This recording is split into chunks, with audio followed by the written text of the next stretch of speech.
Okay, Secretary General w'ekibiina kya NUP David Lewis Rubongoya naye amaze okubanga atuuka ku kitebe kya National Unity Platform. Baganda bange basebo ne bannyabo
chitokota nga wobirabawo oyo no Secretary General David Lewis Rubongoya nga omukwabo abagala kubanga bavuganya wanino tukyali mu primaries azini tukyali kubanga abantu banona nokomyawo nomination forms then oluvanyuma rajja kubanga batula ate bakyenjulemu bafune ani oyo agenda okubanga atukwatira ebendera. So wano oyo mukulu secretariat y'omukwabo abegwanyiza ekifo ekye Kampala era nja kubanga nkutwala Kampala Central nja kubanga nkutwala process by process atulabe bitya bitambudde bitya nga agezaako kubanga akomyawo empapulazi.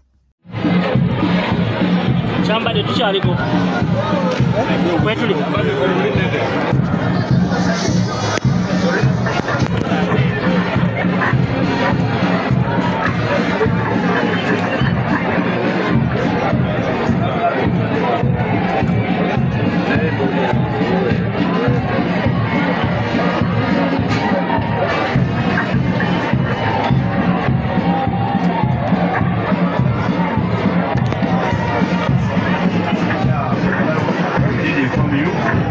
this thing may be a good thing, that's why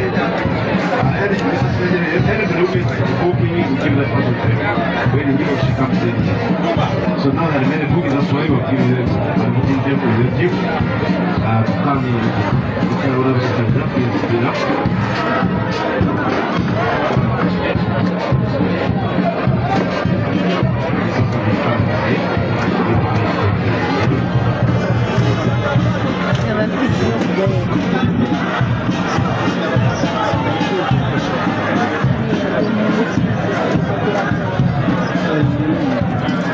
Madam Chair,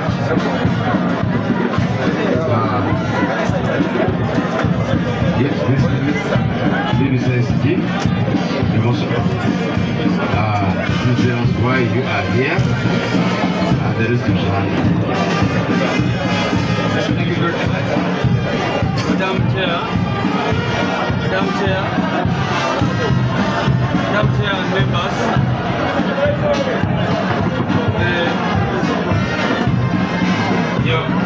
Madam Chair and members of the Electoral Management Committee, my name is David Lewis Rubongoya, and I am an aspirant. I am humbly before you to seek an opportunity to represent the people of Kampala Central Division in the Parliament of Uganda. So that is why I am here, together with colleagues who will be telling you why they are here also. I've come with all the requirements such that the EMC is pleased to consider me for that position which I am contesting for. Thank you. Yes, Your Worship. Since you have come with the team, I will allow them to introduce themselves. Right. Thank you very much, Madam Chair and Commissioner, representing Kampala Central 2 electoral area, which comprises of 9 parishes in the middle of Kampala. I've come here to express my interest in the position of the mayor, of Kampala Central Division. I'm ready, and if given chance by our bloody party, of course I'm ready to contest with anybody from other parties, and I'm ready to win that position. Thank you very much, Mr. Chairman. Yes, Mr. Chairman, that have another member of the team. Madam Chairperson, members of the Electoral Commission of the National Unity Platform, my name is Serongyo Charles Musoke, and I'm also privileged to be a Salomon.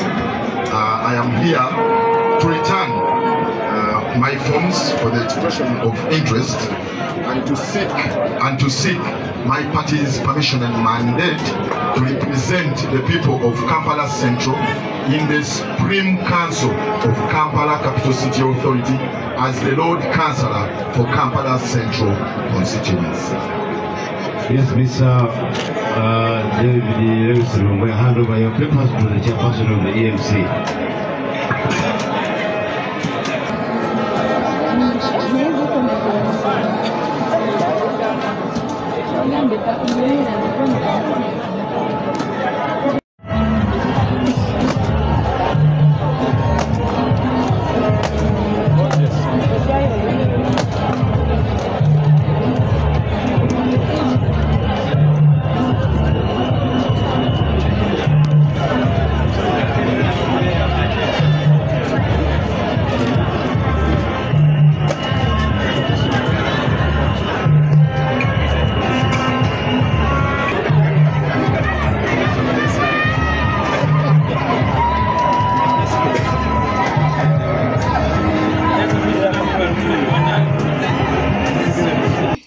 ate munange tubadde tuli awo ne zireeta foot soldier John Bosco Serunkuuma bannange ab'Nansana municipality mumulabiranga ddala singa oba oli awo n'aba aweereddwa kaadi bano baliko ku kifo kino baliko John Bosco Serunkuuma kuliko omuyimbi Big Eye ne kubaako munnamawulire amanyiddwa nga Zambale Blasiro kakati tetumanyi ajja kutwala kaadi munnange yagenda okuba nga ate abantu bwe bagenda okuba nga buli omu awa akalulu agenda kuba nga akwatira ekibiina kya NUP ebendera naye nga sofesa wa yakakati tukyalina abo abasatu mu abo abasatu bwe bagenda okuba nga ate bajjako omu agenda okuba nga aweebwa kaadi munnange ayingiddewo mu style the arrival of Kana Kambata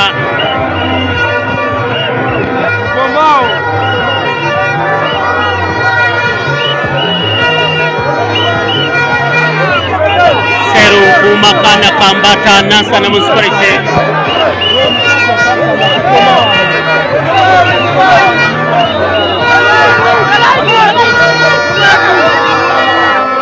the arrival of Serunkuuma Kana Kambata bali wamu ne Royce Mboga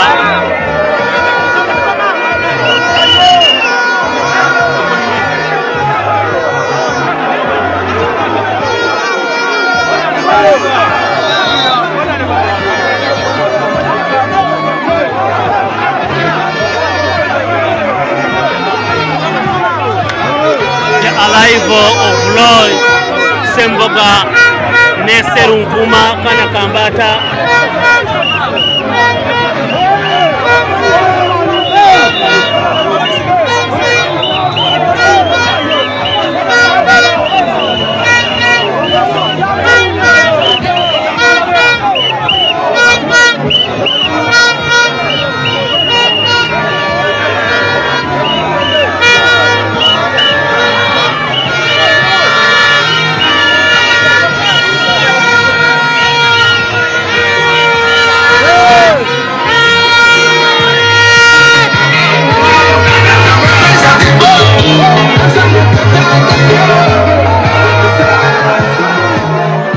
ekyo munnange nga bagamba nti agali ewamu ge galuma ennyama abaana beesoboddeyo kati kiri kumwe oba oyo gwe banaaba bawedde kaadi okubanga ate bannayuganda muvaayo mu bungi okusapootinga omuntu oyo anti tusuubira nti singa tuwezaako enambaazi mu paalamenti jja kubanga kiyambako okukulabanga oba oliawo tweŋŋanga embeera emu oba endala oba muzze bulungi nga mufolowinga ebibeera mu paalamenti abalina nambaazi babeerako kuba nkizo ekyo nakyo kize nga kituuza mabega so abaana bavuddeyo okubanga balaga interest zaabwe ekisigadde kati abalonzi okubanga mukolo gwammwe kyeva olaba nti tuzze nga bapulikinga nnyo ekintu kya protest vote already ekyatukolerako waneeno e Kawempe North yadde nga bamala ebintu ne babikola kifuula nnenge naye nga at least twalabako results nga zivaayo kankwongere nkutwalire eddala olabe ebikyagendera ddala maaso ku kitebe ng'abantu b'enjawulo bavaayo okubanga bakomyawo empapula zaabwe.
Okay. Wale kama tambule wakati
Muvubuka muto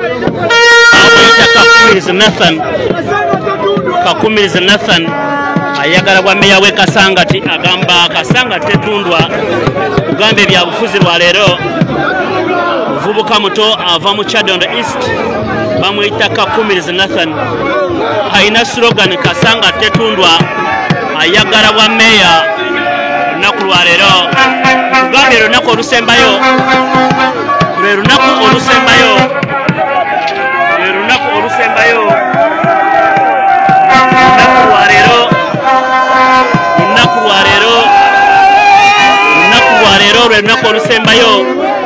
lunaku lusembayo wano kwen UP abegwanyiza okwesimbawo ku bifo ebyenjawulo abegwanyiza okwesimbawo awoza kimu Kasangati tetundwa ayagala bwa meya agamba Kasangati tetundwa ya live on Ghetto TV bamwita Nathan Kakumirizi ye Nathan Kakumirizi muvubuka muto yeita youngest billionaire yeita la kutekita youngest billionaire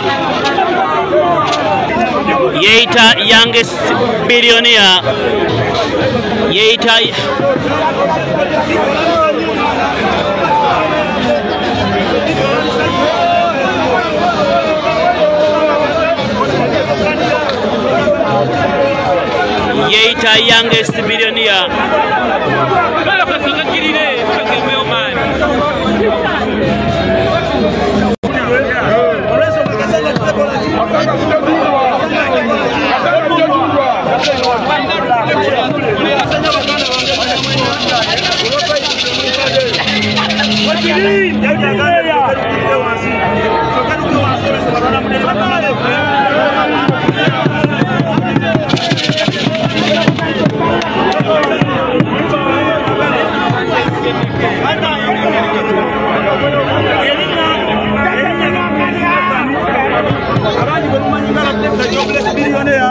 Wadenga wanamutandise kunga zako linyachi linyachi seme ya kasanga tekola chi kasanga tekola wange wakayaza wampewo atenga tukikiria ku district bamwe na kansala lonu dama lero Ronald omulagira ngala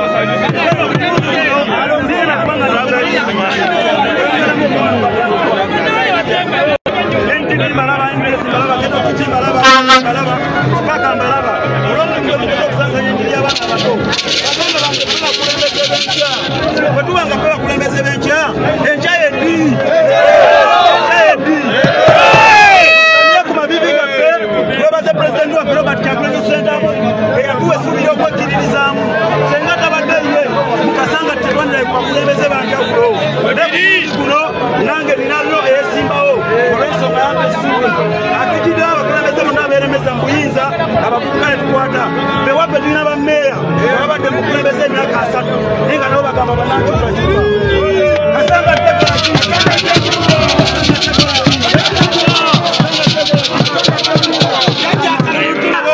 babayita bamuyoola bayoola ebigere byabo ababi bonna abanesimbyeko muyoola waka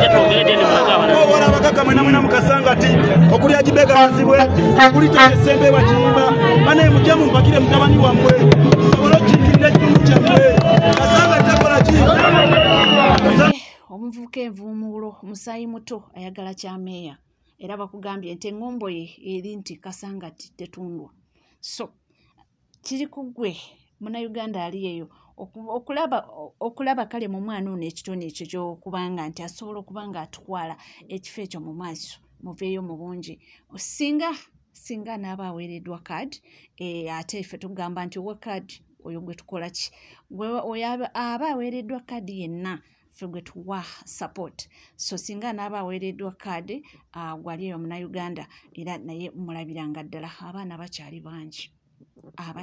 bangi era nja kubanga nkutwala koko tulabe ono yagamba ki ono ye mukulu Aloysius Mukasa mukulu Aloysius Mukasa oyo nomumanyi Red MP neera akomyewo ayagala okuddamu kulaba nga bamuwa cards addemu avuganye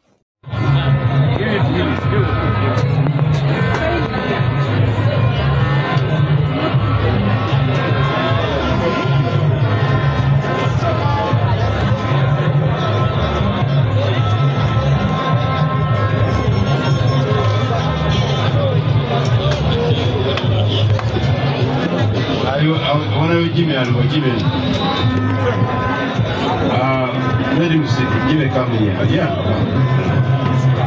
Jimmy said it was first earlier than this one. So, therefore, tell us why you're here. Yes, go ahead. Madam Chair, all issue which is here by the names of Kwaku Jimmy Chilaya. I'm here to express my interest votes, and I'm presenting all the particulars needed. And I'm representing Chila municipality. I'm the next MP Chila municipality. Go ahead and submit.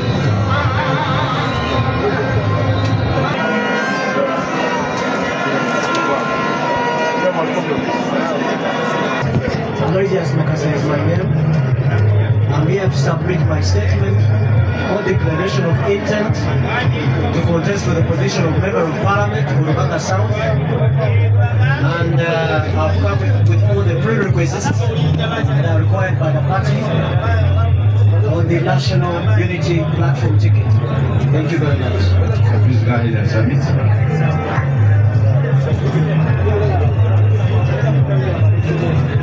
Abantu ababadde mu kira ba M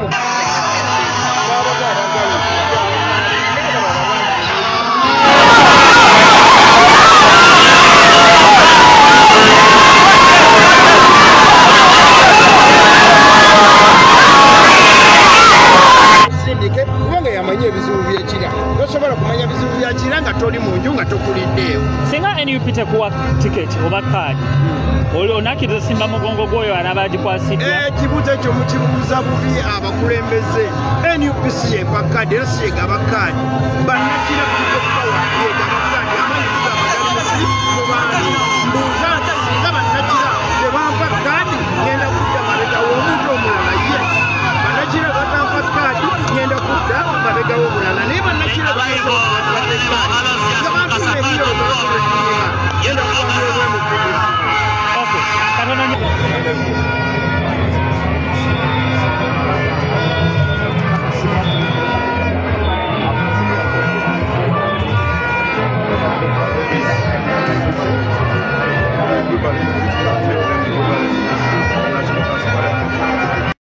Mukyetandiseko mingi ekitasobola kuggwera mu kisanja kimu era nga mbasaba nti ekibiina kigenda kubeera nga kiteekamu obwesige nze nyina experience gy'oyinza okugamba nti mbadde mbaka palamenti ate era nkyali mbaka palamenti siringa bali abasuubiza okujja abakyetaagisa okusomesa rules of procedures n'ebirala n'okusomesa basemateeka ebyo nanze mbiyiseemu ate n'ekirala ndi omuntu gwoyinza okugamba nti naatera okufuuka advocate kuba amateeka nga maliriza mu September so ntegeeza bana constituency nti obubaka akyaliwo era waali. So today I have officially submitted my statement or declaration of intent to contest as a Member of Parliament for Lubanga South on the National Unity Platform. But of course this is just a reminder to the electorate that I've been very much practical and exemplary on the floor of Parliament, the oversight issues, and also legislatively.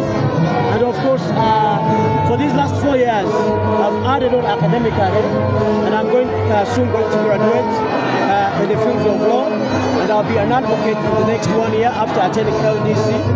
So you cannot compare me to those other contenders, of course, who are just looking for employment purposes. Of course, me, I'm a Tutecho munange ningo bali kubanga wekomide ku NCK TV ate werabira kubanga subscribinga ringinga that notification bell sharinga likinga ebisigadde nkomawo nabyo tova.